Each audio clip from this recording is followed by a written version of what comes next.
अस्सलाम वालेकुम friends, evo mean evolution channel पे आपको सुफियान खुशामदीद कहता है। दोस्तों, आज की एक नई वीडियो लेकर हाजिर हूँ जिसका टॉपिक ये है कि आप जब फ्रांस का वीज़ा अप्लाई करेंगे तो आपको कौन कौन से डॉक्यूमेंट्स की ज़रूरत होगी। दोस्तों, बाकायदा आपको एम्बेसी की ऑफिशियल वेबसाइट पे लेके जाऊंगा, आपको पूरी एक चेकलिस्ट दिखाऊंगा कि आपने जब फ्रांस का वीज़ा अप्लाई करना है तो आप किस तरह से जो है वो अप्लाई करेंगे। दोस्तों, यही नहीं, चेक लिस्ट में जो है बाकायदा आपको पता है कि बहुत सारी चीज़ें जो है वो मिक्स होती हैं, जिसमें आपको अगर आप बिजनेस करते हैं तो आपके लिए कुछ और चीज़ें होती हैं, जबकि आप जॉब करते हैं तो आपके लिए कुछ और तरह की रिक्वायरमेंट्स होती हैं। तो दोस्तों, ऑफिशियल वेबसाइट पे जो है एक जनरल ओवरव्यू होता है, मिक्स किस्म का जो है वो ओवरव्यू होता है। तो आपकी सहूलत के लिए जो है मैंने अलहदा से भी जो है एक लिस्ट बनाई हुई है, जिसमें मैं बकायदा आपको जाके दिखाऊंगा जो लोग बिजनेस करते हैं वो किस तरह से कौन कौन से डॉक्यूमेंट्स लगाएंगे, जो जॉब करते हैं वो कौन कौन से डॉक्यूमेंट्स लगाएंगे, इसके अलावा जो लोग स्टूडेंट्स हैं उनको कौन से डॉक्यूमेंट्स की जरूरत होगी।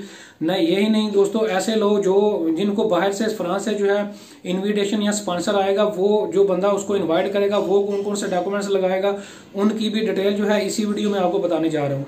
दोस्तों, इसके अलावा जो है वीज़ा एप्लीकेशन फ्रांस के लिए आपने वीज़ा एप्लीकेशन फॉर्म किस तरह से फिल करना है उसकी भी एक अलग से मेरी वीडियो मौजूद है। इसके अलावा फ्रांस जब आप वीज़ा अप्लाई करेंगे तो आपने एम्बेसी से अपॉइंटमेंट किस तरह से लेनी है उसकी भी एक अलग डेडिकेटेड मेरी वीडियोस मौजूद हैं, जिनका नीचे लिंक जो है नीचे डिस्क्रिप्शन में मौजूद है। दोस्तों, मैं आपको चेक लिस्ट पे लेके जाने से पहले आपको बताता चलूं कि चेक लिस्ट में एक चीज मिस थी, जो कि मैं यहाँ पे आपको मेंशन करना चाहूंगा कि जब आप फ्रांस के लिए वीजा अप्लाई करेंगे तो आपने होटल की रिजर्वेशन लगानी होगी।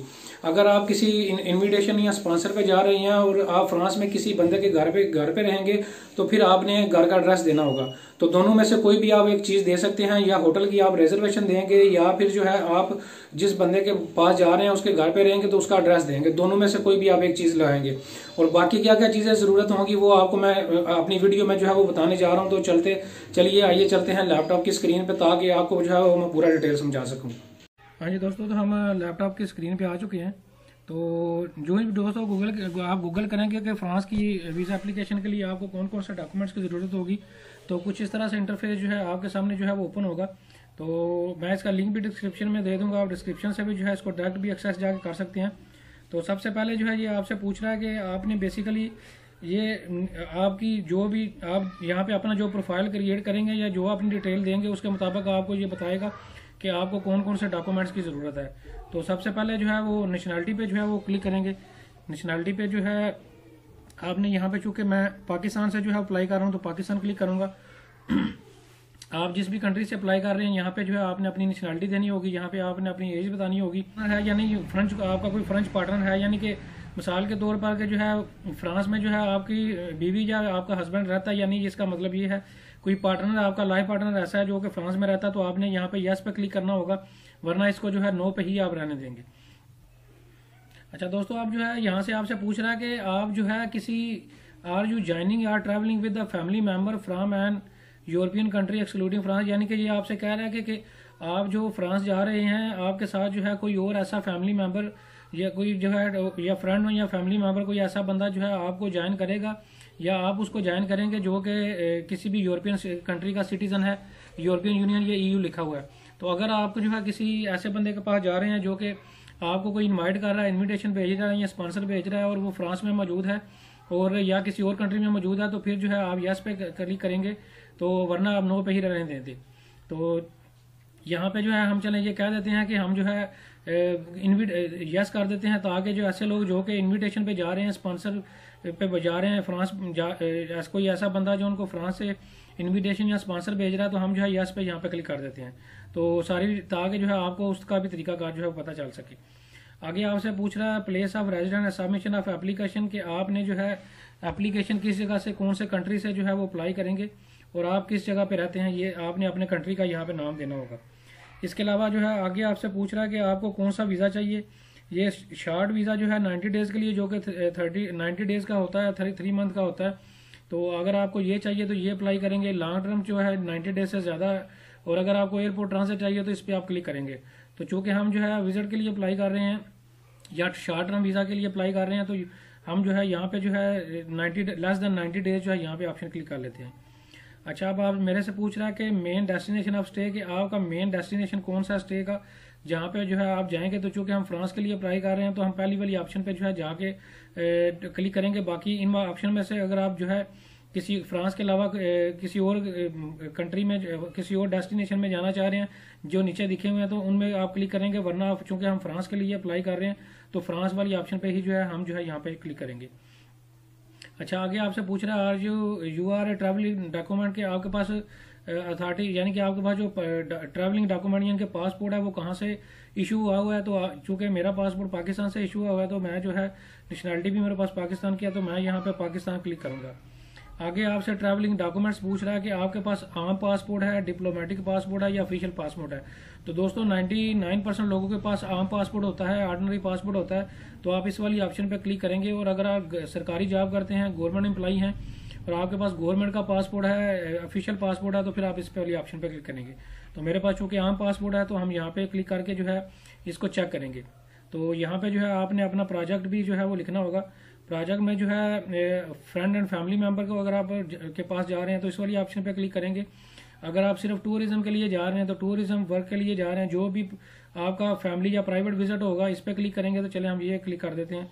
अगर टूरिज्म पे क्लिक करेंगे तो फिर आपको टूरिज्म के मुताबिक जो है टैग लिस्ट बताएगा। तो दोस्तों तकरीबन जो है ऑलमोस्ट सभी की जो फॉर्मेलिटीज हैं वो मिलती जुलती होती हैं। तो आगे जो है कि मैं पूरी एक डिटेल आपको बताऊंगा, जिसमें जो है बताऊंगा कि जो है आपने 1 बाय 1 कौन कौन से डॉक्यूमेंट्स आपको चाहिए होंगे। तो अगर अब आपसे पूछ रहा है कि main reason of the stay, तो इनमें से जो भी आपकी रीजन होगी, तो मैं चूंकि फ्रेंड एंड फैमिली मेंबर वाली ऑप्शन पे क्लिक किया तो मैं चले यहाँ पे क्लिक कर देता हूँ कि फैमिली विजिट फैमिली वाली ऑप्शन पे। तो अब जो है ये चेक वाली ऑप्शन पे मैं क्लिक करूंगा तो ये मेरे सामने जो है ये देखें पूरी रिक्वायरमेंट्स जो है वो नीचे जो है वो शो हो रही हैं। तो दोस्तों ये फ्रेंच में आपको जो है वो समटाइम फ्रेंच में जो पेज जो है ये आ जाता है। तो यहाँ से जो है आप जाके गूगल से यहाँ पे इसको ट्रांसलेट भी इंग्लिश में जाके करके देख सकते हैं कि कौन सी रिक्वायरमेंट्स है। तो ये देखें सारी रिक्वायरमेंट्स जो आपके सामने आ गई हैं। ये वाली रिक्वायरमेंट जिस तरह का आपने फॉर्म फिल किया उसके अकॉर्डिंगली इसने आपको बता दिया कि आपने ये डॉक्यूमेंट्स लगाने होंगे। तो दोस्तों यहाँ पे जो है हम ज़्यादा टाइम ज़ाया नहीं करेंगे कि जस्ट ओवरव्यू आपको दूंगा और डिटेल वाइज आपको अगले पेज पे बताऊंगा। ये देखें अलहदा से मैंने पूरी एक बनाई हुई है आपके लिए, एक शीट बनाई हुई है जिसमें मैं पूरी डिटेल आपको बताऊंगा और ये भी बताऊंगा कि आपने कौन सा डॉक्यूमेंट जो है वो कहाँ से लेना होगा। अच्छा, ये सबसे पहली जो रिक्वायरमेंट है वो लिखा हुआ है कि ये ऊपर जो है जो आपने डिटेल दी है उसके अकॉर्डिंगली इसने ये रिक्वायरमेंट्स आपको बता रहा है। सबसे पहले आपसे पूछ रहा है, कह रहा है कि आपने जो वीज़ा एप्लीकेशन फॉर्म है वो साइन करना है, उस पर साइन करके जो है आपने प्रिंट आउट जो है वो लेना है। इसके अलावा आइडेंटिटी फोटोग्राफ जो है 2 आपके पास तस्वीरें होनी चाहिए। इसके अलावा फ्रांस का नीचे लिखा हुआ है कि फ्रांस वीज़ा रिसिप्ट जो आपने फीस सबमिट करवाएंगे उसकी वीज़ा एप्लीकेशन की जो फीस होगी उसकी रिसिप्ट भी आपने जो है वो साथ जो है वो लगानी होगी। आगे लिखा हुआ है if you are not national of residence proof of, ये उन लोगों के लिए है जो पाकिस्तान में रह रहे हैं लेकिन वो पाकिस्तानी नहीं है, लेकिन यहाँ पे उनका जो स्टेटस है वो लीगल है। मिसाल के तौर पर यहाँ जैसे कोई अफगान रिफ्यूजी यहाँ पे रह रहे हैं या कोई किसी कंट्री का बशिंदा जो है वो पाकिस्तान, इंडिया में, बांग्लादेश में, भूटानी में, मालदीव में आके रह रहा है और वो यहाँ वहाँ का जो है उसके पास नेशनलिटी नहीं है, रेजिडेंट परमिट है, तो फिर आपने वो वाला प्रूफ देना होगा।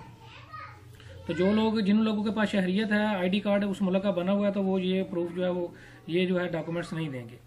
आगे लिखा हुआ है ट्रैवलिंग डॉक्यूमेंट्स, ये यानी कि आपके पासपोर्ट के बारे में कह रहा है कि आपने पिछले 10 साल के जो वैलिड पासपोर्ट हैं वो 3 महीने की एक्सपायरी के साथ आपने जो है वो भी लगाने होंगे और 3 माह की एक्सपायरी जो है आर्ड लिस्ट होनी चाहिए पासपोर्ट की। इसके अलावा सिविल स्टेटस इफ अप्लाई पर ये भी मैं आपको बताऊंगा कि अगर आप फ्रेंड एंड फैमिली मेंबर में से कोई आपको बंदा इन्वाइट कर रहा है तो ये आपने जो है फैमिली रिलेशन जो है सर्टिफिकेट लगाना होगा, ये भी मैं आपको आगे जाके बताऊंगा इसकी डिटेल। इसके अलावा एयर टिकट की रिजर्वेशन लगानी होगी, ट्रैवलिंग इंश्योरेंस लगानी होगी, फिर आपने होटल की रिजर्वेशन करवानी होगी। इसके अलावा बैंक स्टेटमेंट देनी होगी, सैलरी स्लिप्स देनी होगी, proof of installation of country of resident, कि आपने जो है बाकायदा जो है बताना होगा कि आपका स्टेटस जो है जिस कंट्री में आप रह रहे हैं कि आपका स्टेटस बहुत अच्छा है, इसमें क्या क्या चीज़ें देंगे आप, वो भी मैं आपके आगे जाके डिटेल बताऊंगा। आगे लिखा हुआ है कि the amount is paid in, यानी कि जो आप जो है वीज़ा फीस एप्लीकेशन पे जो पे करेंगे वो जो है वो पाकिस्तानी रुपीज़ में आप पे करेंगे।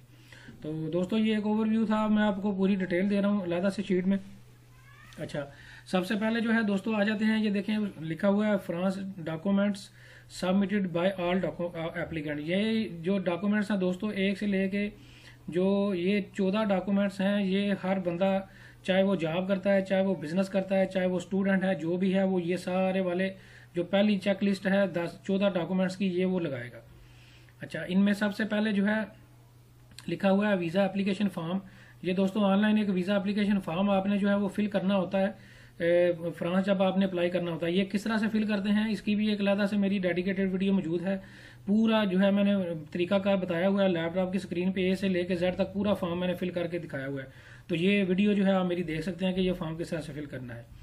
इसके अलावा दोस्तों वीज़ा एप्लीकेशन फॉर्म के बाद दूसरे नंबर पे जो है आपके पास एक सॉलिड प्लान होना चाहिए ट्रैवलिंग का, कि आप वहाँ पे क्यों जा रहे हैं फ्रांस की, आपकी जाने की क्या रीज़न है। ये एक सॉलिड आपके पास पूरा प्लान होनी चाहिए जिसमें पूरी डिटेल दी होनी चाहिए कि जो है आप फलां डेट से लेके फलां डेट तक जो है ये solid plan plus covering letter चलें, ये दोनों चीज़ें एक जैसी हैं। मैं इकट्ठी आपको डिस्क्राइब कर देता हूँ। दोस्तों सॉलिड प्लान में जो है आप कवरिंग लेटर में भी लिखेंगे अपना सॉलिड प्लान, बताएंगे कि आप मिसाल के तौर पर यहाँ से पेरिस जो है वो मूव करेंगे, वहाँ पे जो आपका ऑब्जेक्टिव होगा वो क्या होगा, आप कौन कौन सी विजिट को जो है वो कौन कौन से डेस्टिनेशन को, कौन कौन सी जो टूरिज्म वाली जगह है उन पे किन किन जगहों पे आप जाएंगे, या आपका कोई वहाँ पे फ्रेंड एंड फैमिली मेंबर है उसको आप मिलेंगे। इसके अलावा कोई आपका वहाँ पे दोस्त है या आप बिजनेस के पर्पज से वहाँ पे जा रहे हैं, तो आपका क्या रीज़न है, क्या सॉलिड रीज़न है जाने की। तो इस ये सारी आपने बाकायदा सॉलिड आपका ट्रैवलिंग प्लान और एक कवरिंग लेटर जो है बनाना होगा, जिसमें पूरी आपने डिटेल लिख के देनी होगी एम्बेसी को कि मेरा ये प्लान है, मैं फलां डेट को जाऊँगा, फलां डेट को वापस आऊँगा, फलां डेट से फलां डेट तक मैं ये डेस्टिनेशन विजिट करूँगा। तो ये पूरा जो है आपने एक सॉलिड प्लान और प्लस कवरिंग लेटर देना होगा। कवरिंग लेटर में भी आप अपनी प्लानिंग के बारे में ही बताएंगे। और दोस्तों इसके अलावा आपने 2 जो है CNIC की कापीज जो है वो देनी होगी साथ, जो आपका नेशनल आइडेंटिटी कार्ड नंबर है जिस भी आप कंट्री में रहते हैं उसकी 2 कापीज जो है आपने देनी होगी। इसके अलावा दोस्तों आपने जो है अपना पासपोर्ट देना होगा जिसकी एक्सपायरी जो है 3 माह होनी चाहिए। जब आप ट्रैवल करेंगे तो उससे ऑनवर्ड 3 माह की एक्सपायरी जो है आपके पासपोर्ट की जो है वो होनी चाहिए। इसके अलावा दोस्तों अगर आपके पास कोई पुराने पासपोर्ट हैं जो एक्सपायर हो चुके हैं, वो भी आपने लाजमी तौर पर साथ जो है वो देने होंगे, लगाने होंगे। अच्छा दोस्तों आगे आ जाते हैं। आगे ये लिखा हुआ है FRC, ये है फैमिली रजिस्ट्रेशन सर्टिफिकेट। दोस्तों 2 तरह के FRC होते हैं, एक FRC बाय बर्थ होता है, एक FRC बाय मैरिज होता है। FRC फैमिली रजिस्ट्रेशन सर्टिफिकेट जो है ये आप पाकिस्तान में जो है नादरा आपको बना के देगा। ये पाकिस्तानी रुपीज़ में 1000 रुपीज़ में जो है आप बनवा सकते हैं नादरा से। और फैमिली का कोई भी मेंबर, आपका कोई भी फैमिली मेंबर अपना ओरिजिनल शनाख्ती कार्ड जो है वो लेके नादरा के करीबी ऑफिस में जाएगा, ये उसी वक्त आपको इंस्टेंटली जो है नादरा से जो है वो इशू होता है और कोई भी फैमिली का मेंबर वहाँ पे जाके जो है ये बनवा सकता है। तो FRC बाई बर्थ जो वो होता है जिसमें आपके बहन भाई सिस्टर्स इसके अलावा वालद और वालदा आते हैं, ये आपका FRC बाई बर्थ होता है। और दूसरा FRC होता है बाई मैरिज, ऐसे लोग जो कि मैरिड होते हैं। इस सर्टिफिकेट में उनकी जो है बेगम की और बच्चों की जो है वो डिटेल होती है। तो दोस्तों ये अगर आप मैरिड हैं तो आप दोनों जो है ये सर्टिफिकेट आप नादरा से लेके जो है वो साथ लगाएंगे, और अगर आप अनमैरिड हैं तो फिर आपने पहले वाला जो है सिर्फ सर्टिफिकेट FRC जो है फैमिली रजिस्ट्रेशन सर्टिफिकेट जो है लगाना होगा।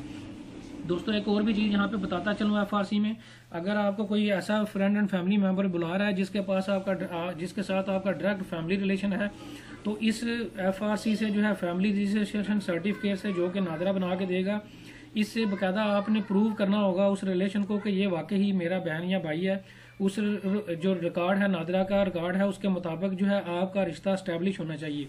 अदरवाइज जो है अगर आप एस्टेब्लिश नहीं करेंगे तो आपका जो है वो डायरेक्ट फैमिली टर्म, अगर आपने कहा कि मेरा डायरेक्ट फैमिली मेंबर है जिसको मैं विजिट करना चाह रहा हूँ, तो आपने जो है इसको जिस भी फैमिली मेंबर के लिए को आपको इनवाइट कर रहा है या बुला रहा है उसके साथ आपने इस सर्टिफिकेट से उससे फैमिली का जो कनेक्शन है वो प्रूव करना होगा थ्रू नादरा डाटाबेस। तो दोस्तों ये जो है ये 2 चीज़ें FRC हो गया। अब आगे आ जाते हैं। अब आपने 6 माह की बैंक स्टेटमेंट लगानी होगी। तो बैंक स्टेटमेंट में जो है आप बैंक स्टेटमेंट के अलावा जो है अकाउंट मेंटेनेंस लेटर भी जो है वो साथ लगाएंगे। दोस्तों बैंक अकाउंट मेंटेनेंस लेटर जो है ये आप जिस भी ब्रांच में आपका अकाउंट है उस ब्रांच को आप बताएंगे कि मैंने जो है फ्रांस की एम्बेसी के लिए अप्लाई करना है, तो मुझे अकाउंट मेंटेनेंस लेटर भी दिया जाए।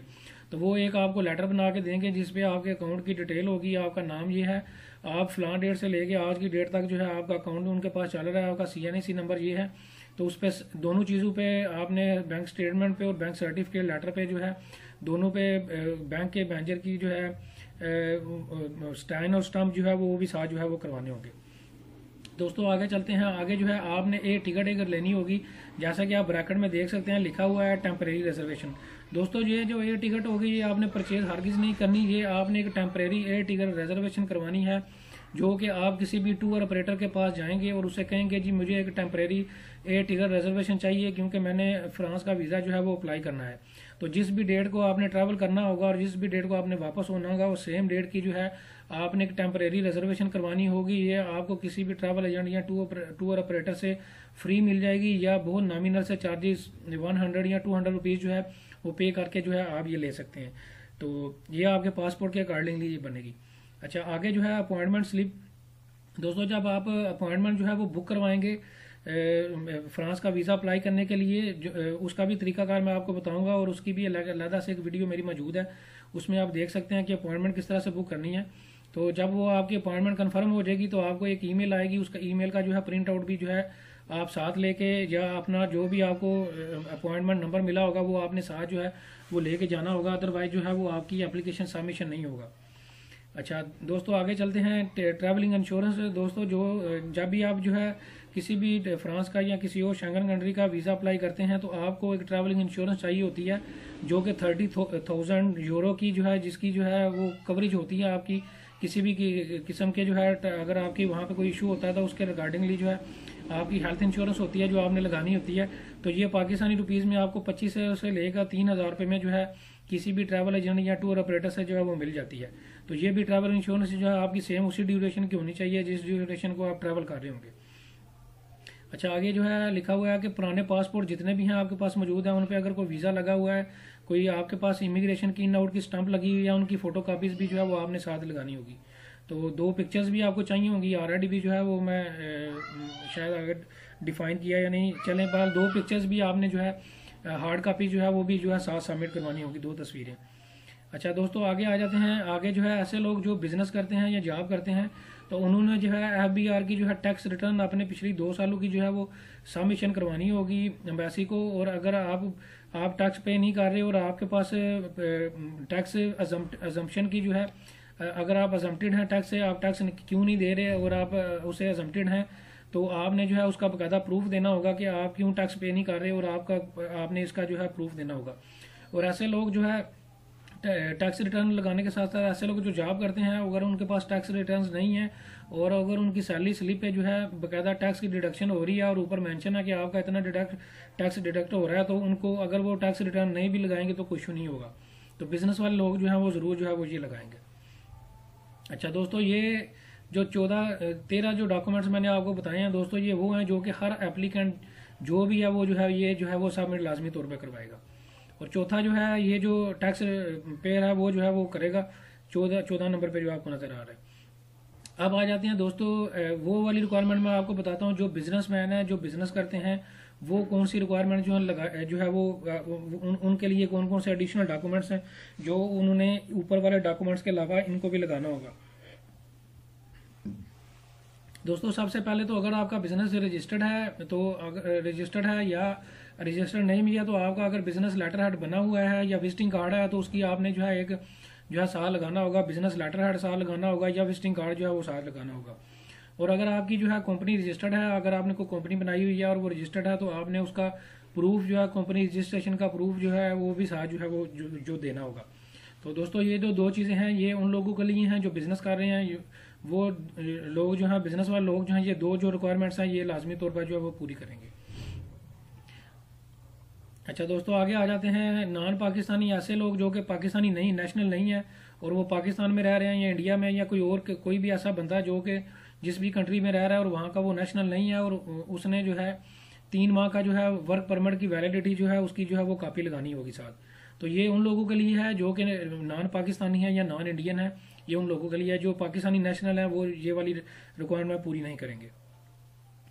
अच्छा दोस्तों आगे आ जाते हैं ऐसे लोग जो जॉब करते हैं उनमें सबसे पहले जो सरकारी जॉब करते हैं उनके लिए जो है ये गवर्नमेंट एम्प्लॉयज़ के लिए लिखा हुआ है ऑप्शन कि वो NOC लेंगे अपने गवर्नमेंट जिस भी इदारे में काम करते हैं उनसे बाकायदा जो है वो NOC जो है एम्प्लॉय का अपना जो है लेंगे जिसमें लिखा होगा ये बेसिकली नॉन ऑब्जेक्शन सर्टिफिकेट है जो कि इदारे की तरफ से होगा कि ये बंदा जो है फ्रांस विजिट करना चाह रहा है तो इस पे जो है हमें कोई ऑब्जेक्शन नहीं है, ये विजिट पे जा सकता है। तो ये गवर्नमेंट एम्प्लॉय जो है ये वाली पहली जो है रिक्वायरमेंट जो है पूरी करेगा। और दूसरी रिक्वायरमेंट दोस्तों उनके लिए है जो ऐसे लोग जो रिटायर्ड हो चुके हैं, गवर्नमेंट जॉब करते थे या कोई भी ऐसी जॉब करते थे जिसमें से वो सॉरी रिटायर हो चुके हैं, तो वो अपने पेंशन की जो है 6 मंथ की जो पेंशन बुक है उसकी जो है स्टेटमेंट जो है वो साथ लगाएंगे। तो ये वाली जो फॉर्मेलिटी है ये गवर्नमेंट एम्प्लॉय जो है वो पूरी करेंगे। अच्छा दोस्तों, अब आ जाते हैं ऐसे लोग जो स्टूडेंट हैं वो कौन कौन से डॉक्यूमेंट्स लगाएंगे। तो दोस्तों जो है स्टूडेंट्स जो है ये अपने कॉलेज यूनिवर्सिटी का जो है कॉलेज यूनिवर्सिटी या स्कूल का जो है अपना एडमिशन कार्ड या इनरोलमेंट जो कार्ड है वो लगाएंगे, जिससे जो है वो साबित हो कि ये बंदा स्टूडेंट है और ये फलां क्लास में पढ़ता है। तो ये स्टूडेंट्स के लिए फॉर्मेलिटी है। और दूसरी जो फॉर्मेलिटी है स्टूडेंट्स के लिए वो ये है कि उन्होंने अपने कॉलेज यूनिवर्सिटी या स्कूल से जो है वो लीव एप्लीकेशन छुट्टी लेके जो है वो भी साल लगानी होगी। अच्छा, अब जो आ जाते हैं दोस्तों ऐसे लोग जो कि फ्रांस में सेटल्ड हैं वो और अपनी बेगम को जो है या अपने हस्बैंड को जो है वो फ्रांस में जो है बुलाना चाह रहे हैं, तो उन्होंने जो है वो ये निकाहनामा जो है वो साथ जो है वो लगाना होगा। तो ये उन लोगों के लिए है जो अपनी फ्रांस जो है अपनी वाइफ को बुला रहे हैं या अपने हस्बैंड को जो है फ्रांस जो है वो बुला रहे हैं, ये उन लोगों के लिए ये निकाहनामा जो है फॉर्मेलिटी है। तो ये निकाहनामा दोस्तों आपको इंग्लिश में लेना होगा, जो कि आपने किसी भी यूनियन कौंसिल से जो है वो आपको इसका जिस भी यूनियन कौंसिल में आप रहते हैं वहां से आपका ये निकाहनामा जो है आपको मिल जाएगा। अच्छा दोस्तों, आगे आ जाते हैं फॉर जॉब पर्सन। ऐसे लोग जो जॉब करते हैं उनके लिए ये 3 चीजें हैं जो उन्होंने लगानी होंगी। दोस्तों सबसे पहली जो चीज है, जो जॉब करने वाला बंदा है वो अपने 3 माह की सैलरी स्लिप जो है वो लेटेस्ट जो होंगी वो जो है साइन स्टाम्प के साथ कोशिश करेगा जो है अपनी कंपनी फैक्ट्री जहां से भी या ऑर्गेनाइजेशन जिसमें भी वो काम करता है उससे लेके जो है उस पर साइन एंड स्टैम्प करवा के जो है वो सबमिट करवाएगा। इसके अलावा उसने जो है अपनी कंपनी की तरफ से, ऑर्गेनाइजेशन की तरफ से, फैक्ट्री की तरफ से जो है जॉब लेटर जो है वो लगाना होगा, जिसमें लिखा होगा ये बंदा हमारा फलां डेट से लेकर फलां डेट तक जो है इस डेट तक ये हमारा एम्प्लॉई है, इसका CNAC नंबर ये है, इसका जो सैलरी स्ट्रक्चर ये है और इसकी ये सारी डिटेल है, इसका पूरा नाम ये है। तो ये जॉब लेटर भी आपने जो है सैलरी वाले लोगों ने लगाना होगा। इसी तरह जो लोग जॉब करते हैं वो जिस भी ऑर्गेनाइजेशन में काम करते हैं, कंपनी में, फैक्ट्री में, उनसे वो जो है बकायदा लीव एप्लीकेशन, छुट्टी की एप्लीकेशन लेंगे और वो भी जो है एप्लीकेशन को भी साइन एंड स्टैम्प करवा के जो है वो साथ लगाएंगे। तो दोस्तों ये कुछ चीजें थी। और लास्ट पे जो है इसके अलावा सेकंड लास्ट में मैं आपको बताऊंगा ऐसे लोग जो नाबालग हैं जो कि जिनकी एज 18 साल से कम है, वो परमिशन लेटर जो है एक एफिडेविट जो है अपने पेरेंट्स की तरफ से, वालिद या वालिदा किसी एक बंदे की तरफ से जो है परमिशन जो है लेटर एक एफिडेविट अपने पेरेंट्स की तरफ से इजाजतनामा लिख के देंगे कि ये हमारा जो बच्चा है ये ट्रैवल पे फ्रांस के ट्रैवलिंग के लिए जा रहा है, तो इसको जो है हम अलाउ कर रहे हैं, इसको परमिशन दे रहे हैं। इसके अलावा ऐसा बंदा जो कि जिसके पेरेंट्स नहीं है और उसका कोई लीगल गार्डियन है, कोई कानूनी उसका जो सरपरस्त मौजूद है, वो अपनी तरफ से जो है वो उसका जो है इजाजतनामा वो जो है लिख के देगा अपना, और उसकी कॉपी भी साथ अपनी CNAC की कॉपी देगा। इसी तरह पेरेंट्स भी अपनी कॉपी जो है देंगे अगर पेरेंट्स हैं तो। इसके अलावा ये नीचे बल्कि लिखा हुआ भी है पेरेंट्स की CNAC की कॉपी जो है वो लगानी होगी। तो दोस्तों ये उन लोगों के लिए फॉर्मेलिटी है जो माइनर्स हैं, जो नाबालग हैं, उन लोगों के लिए ये वाली फॉर्मेलिटी है। अच्छा दोस्तों, अब कुछ चीजें मैंने ऑप्शनल लिखी हुई हैं जो कि जरूरी तो नहीं है लेकिन ऑप्शनल है। अगर आप ये चीजें साथ लगाएंगे तो इससे जो है आपको बहुत ज्यादा बेनिफिट होगा, आपका वीजा मिलने में आपको बहुत ज्यादा आसानी होगी। अगर आपके पास कोई किसी बैंक का क्रेडिट कार्ड मौजूद है जो आपके नाम पे है, वो आप उसकी स्टेटमेंट की कॉपी एक साथ लगाएं। अगर आपके नाम पे गाड़ियां हैं, एक गाड़ी है या इसे एक से ज्यादा है, तो उसके कॉपी डॉक्यूमेंट्स की कॉपी भी साथ लगाएं। अगर आपके नाम पे कोई घर है या प्लाट है तो उसके फोटो कॉपी भी जो है वो साथ लगाएं। और इसके अलावा अगर आप बिजनेस करते हैं और चैम्बर ऑफ कॉमर्स का आपके पास कार्ड है या मेंबरशिप है तो उसकी भी जो है वो फोटो कॉपी आप साथ जरूर लगाएं। तो दोस्तों ये ऑप्शनल चीजें थी जो अगर आप लगाएंगे, नहीं लगाएं तो कोई इशू नहीं है, अगर लगाएंगे तो आपका जो है वीजा के लगने के जो है चांसेस बहुत ज्यादा इससे बढ़ जाएंगे। तो दोस्तों ये कुछ चीजें थी जो मैंने आपसे डिस्कस की हैं। अब आ जाते हैं जो वो बंदा जो आपको फ्रांस में बैठा हुआ है और आपको इन्विटेशन या स्पॉन्सर भेज रहा है, वो कौन कौन से डॉक्यूमेंट्स लगाएगा। सबसे पहले तो दोस्तों जो इनविटेशन लेटर आपको वो भेजेगा ऑनलाइन फिल करके, उसकी इनविटेशन लेटर की जो है साइन करके आपको जो है ईमेल करेगा या हार्ड कॉपी जो है वो आपको भेजेगा, वो आपने साथ उसने जो है लगानी होगी। इसके अलावा जो बंदा फ्रांस में रह रहा है, अगर उसके पास फ्रांस का पासपोर्ट है तो वो अपने पासपोर्ट की कॉपी देगा, अगर वर्क परमिट पे है तो उसकी कॉपी देगा। इसके अलावा वो अपने बैंक की स्टेटमेंट जो है वो लगाएगा कि जिससे पता चले इसका बैंक ये है और इसका अकाउंट ये है। इसके अलावा अगर वो जॉब करता है, अगर सैलरी स्लिप है तो उसने सैलरी स्लिप्स अपनी साथ देनी होगी और साथ अपना सोर्स ऑफ इनकम बताना होगा कि वो क्या उसकी नेचर ऑफ जॉब या नेचर ऑफ बिजनेस क्या है वो उसने बताना होगा। इसी तरह अगर कोई ऐसा बंदा जो कि किसी कंपनी या ऑर्गेनाइजेशन के ट्रिप पे जा रहा है तो उसने जो है बाकायदा प्रूफ देना होगा कि जो जिस कंपनी या के पास जो कंपनी उसको बुला रही है और जिस कंपनी के पास वो जा रहा है उसके साथ उसका रिलेशन है, उसको उसने अपना जो रिलेशन है उस ऑर्गेनाइजेशन या कंपनी के साथ जो है वो स्टैब्लिश करना होगा थ्रू डॉक्यूमेंट्स। कोई भी डॉक्यूमेंट्स हो सकता है, अपॉइंटमेंट लेटर हो सकता है, सैलरी स्लिप कुछ भी हो सकता है। तो ये फॉर्मेलिटी उन लोगों के लिए है जो कि किसी कंपनी या ऑर्गेनाइजेशन के ट्रिप पे जाएंगे।